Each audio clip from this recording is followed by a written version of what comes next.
Bienvenidos a nuestra clase de química. En esta oportunidad vamos a hablar de mezclas y cuerpos puros. Entonces, independientemente cuál sea el tipo de mezcla, la podemos separar por diferentes medios. En este caso, podemos separarlo por medio de filtración, por decantación, por destilación, por extracción, también por la cromatografía, lo que es tamización, sublimación, la centrifugación y finalmente lo que es evaporación. Entonces, empezamos con lo que es el proceso de filtración. El proceso de filtración es el proceso por el cual se puede separar un sólido que se encuentra suspendido en un líquido. Esto lo podemos hacer a través de un papel filtro, ¿no es cierto? Donde me va a permitir el paso del líquido y obviamente en el papel filtro o lo que se refiere el algodón o arena se va a detener o se lo retiene en el sólido, ¿sí? Entonces, para ello utilizo estos materiales, como ustedes observan ahí, el papel de filtro de pliegues, que es una opción, el embudo y el vaso de precipitados. Y sobre este, pues ubico lo que es el líquido y obviamente, como ustedes observan ahí en el gráfico, pues se va a quedar suspendido el sólido mientras el líquido va a caer en el vaso. Luego tenemos lo que es la decantación. La decantación es el método de separación que se basa entre la densidad de los componentes que forman una mezcla. Es decir, se deja en reposo y obviamente sus componentes se van a separar, donde el más denso se va a ubicar en la parte inferior del envase y utilizando una llave que se encuentra en el embudo de decantación, nosotros podemos poco a poco ir retirando el líquido que se ha reposado. En este caso, que sería el más denso, ¿no? Lo podemos hacer así, como ustedes observan en el gráfico, ahí tengo yo lo que es un embudo de decantación, el cual al final tiene una llave que me va a permitir obtener simplemente el líquido, o en este caso el más denso.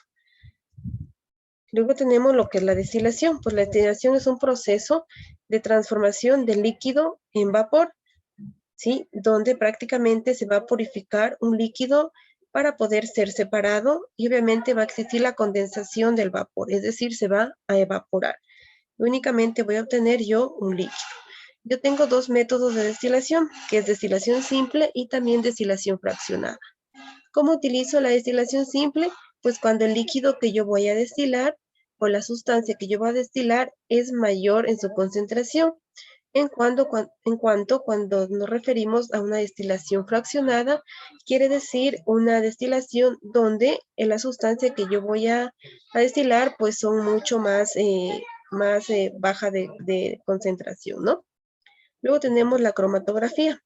En este caso, la cromatografía se puede hacer por dos medios, por un medio absorbente donde voy a utilizar yo un papel filtro y también utilizo el solvente que prácticamente va a ser el líquido, como observamos en el siguiente gráfico, utilizando un papel filtro y obviamente utilizando como en este caso el solvente que es el líquido, obtengo la imagen ahí, como ustedes observan el color. Luego tengo la tamización.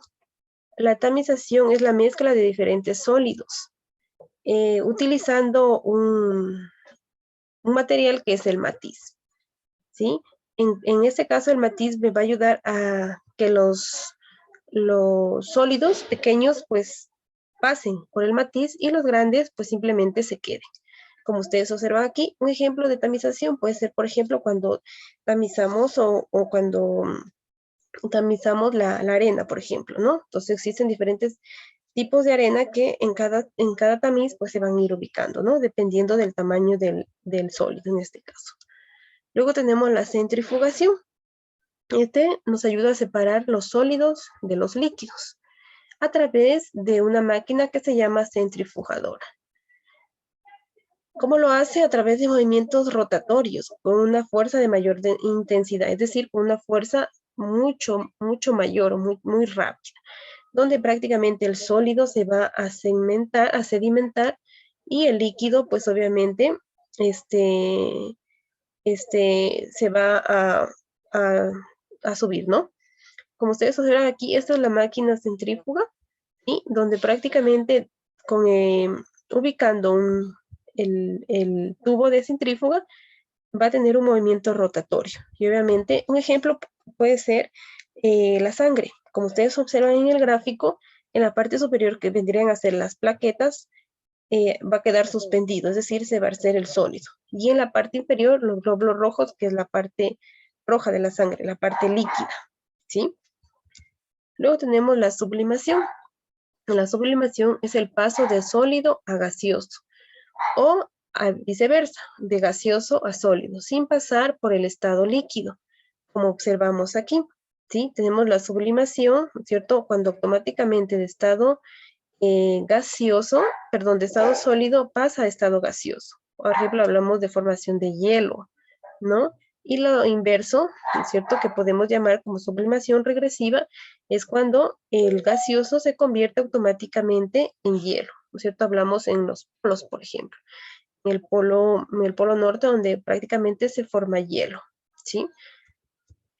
En la evaporación es el paso de líquido a gaseoso, ¿sí? Aquí, por ejemplo, en la evaporación no depende tanto de la temperatura, ¿sí? No existe un punto de ebullición para que exista la evaporación, pero obviamente mientras mayor es la temperatura, pues más rápida es la evaporación. Aquí les puse en ejemplo lo que es, si yo caliento una olla, pues obviamente la evaporación va a ser mucho más rápida, pero también puede ser cuando hablamos del ciclo del agua, que gracias al sol también se puede evaporar. Luego tenemos la extracción. En la extracción es la disolución de dos solventes no visibles entre sí, con distinto grado de solubilidad, es decir, que se pueden disolver, ¿no?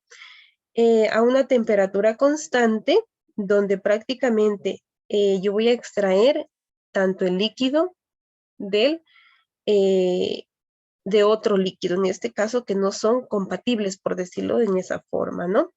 Aquí, por ejemplo, otro ejemplo de extracción puede ser cuando nosotros utilizamos la cafetera, ¿no es cierto? Utilizamos el café y el agua, ¿cierto? Entonces, prácticamente aquí lo que voy a hacer, ¿no es cierto?, es extraer todo el sabor en sí o todo lo que tiene el café, ¿no? Todas sus propiedades en el resultado, ¿sí?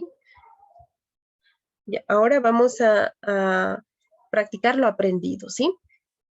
Aquí tenemos algunos procesos que es destilación, evaporación, filtración, imantación, el tamizado y la decantación. Vamos a ir uniendo. Primero tenemos la destilación. ¿Cuál vendría a ser un proceso de destilación? Pues lo que tenemos acá abajo, ¿sí? Luego tenemos la evaporación, ¿no es cierto? Que puede ser con ayuda de la temperatura, ¿no? Filtración a través de un filtro, un papel filtro, ¿cierto? Que me ayuda a separar los sólidos de los líquidos. Luego tenemos la imantación, obviamente a partir de un imán. El tamizado con un tamiz, ¿cierto? Que me ayuda a separar sólidos de diferente tamaño. Y finalmente la decantación, que me ayuda a separar la parte más densa y la parte más pesada en este caso, ¿no? Un ejemplo claro es el agua y el aceite. Ahora, unas pequeñas preguntas. Dice, ¿la evaporación se utiliza para separar agua y alcohol? ¿Verdadero o falso? Pues en este caso es verdadero, ¿sí? La evaporación es un proceso que me va a ayudar a separar estos dos líquidos, en este caso mediante un proceso de evaporación. Dice, para separar agua y aceite no utilizo destilación, pues obviamente que no, ¿no es cierto? Es falso. Mediante la filtración puedo separar agua y arena, pues verdadero. Sí, yo puedo separarlo, obviamente. Y finalmente, ¿el aceite y el agua pueden separarse por decantación? Pues obviamente que sí. Eso sería en cuanto a nuestra clase de hoy, agradeciendo pues mucho la atención prestada en esta clase. Muchas gracias.